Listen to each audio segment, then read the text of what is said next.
IBC Tamil செய்திகள். புகலிட கோரிக்கை நிராகரிக்கப்பட்ட ஈழத்தமிழர் ஒருவரின் மேல்முறையீட்டு மனு மீதான வழக்கில் பிரித்தானிய உச்சநீதிமன்றம் சாதகமான தீர்ப்பொன்றை இன்று வழங்கியுள்ளது. இலங்கை படையினரால் மேற்கொள்ளப்பட்ட துன்புறுத்தல்களால் ஏற்பட்ட காயங்கள் பெயர் குறிப்பிடாத மேற்படி ஈழத்தமிழரின் உடலில் காணப்பட்டிருந்தன. எனினும் சித்திரவதையால் ஏற்பட்ட இந்த காயங்கள் மேற்படி நபரால் சுயமாக மேற்கொள்ளப்பட்டதாக குற்றச்சாட்டை பிரித்தானியாவின் கீழ் நீதிமன்ற நீதிபதிகள் முன்வைத்தனர். இந்த நிலையில் குறித்த நபரின் புகலிட கோரிக்கை வழக்கு நிராகரிக்கப்பட்டிருந்தது. இதனையடுத்து அவர் உச்சநீதிமன்றத்தில் வழக்கு தாக்கல் செய்திருந்தார்.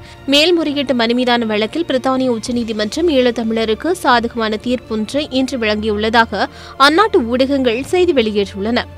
இந்த தீர்ப்பு தொடர்பில் சட்டத்தரணி கணநாதன் கருத்து தெரிவிக்கையில், இந்த தீர்ப்பானது இவ்வாறான முறையில் புகலிட கோரிக்கை நிராகரிக்கப்பட்ட ஏனைய ஈழத்தமிழர்களின் மேல்முறையீட்டு மனுக்கள் தொடர்பான வழக்குகளுக்கும் ஒரு முன்மாதிரியான தீர்ப்பாகும் என கூறியுள்ளார்.